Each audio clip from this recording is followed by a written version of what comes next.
Online ખરીદ વેચાણમાં છેતરપિંડીનો એક ગજબ પ્રકારનો કિસ્સો પ્રકાશમાં આવ્યો છે। આપણે કહી દઈએ કે ઓનલાઈન ખરીદીના સામાન્ય રીતે ગ્રાહક છેતરાયાના કિસ્સા ઘણા સામે આવ્યા છે, પરંતુ જામનગરના વિજરખી ગામે ગજબની ઘટના બની। ઓનલાઈન ઘઉં વેચનાર એક ખેડૂત છેતરપિંડીનો ભોગ બન્યો છે।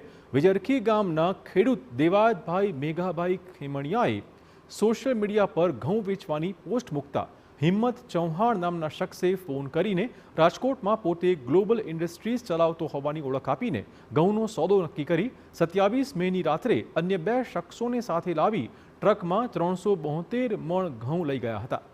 ખરીદીના રૂપિયા 2,04,600નો ચેક આપ્યો હતો, પરંતુ જ્યારે ખેડૂતે આ ચેક ખાતામાં ભર્યો તો તે બાઉન્સ થઈ ગયો।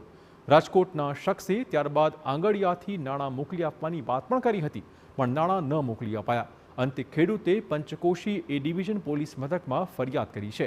પોલીસે વેપારી હિંમત અને આઈસરના ચાલક સુલતાન હુસૈન પતાણી તથા અન્ય એક શખ્સ સામે ફરિયાદ નોંધીને આ કેસમાં તપાસ આરંભી છે। બેંકમાં વટાવવા માટે મૂકતા એ ચેક અનુસંધાને જે તે બેંક એકાઉન્ટમાં અત્યારે એકાઉન્ટ જ બંધ છે અને નાણાં નથી તેવું જણાવતા આ લોકોએ ટેલિફોનિક ફરીથી આ હિંમતભાઈ ચૌહાણનો કોન્ટેક્ટ કરતા હિંમતભાઈ ચૌહાણે જણાવ્યું કે હું તમને આંગળિયા પેઢીથી પૈસા મોકલાવી આપું છું।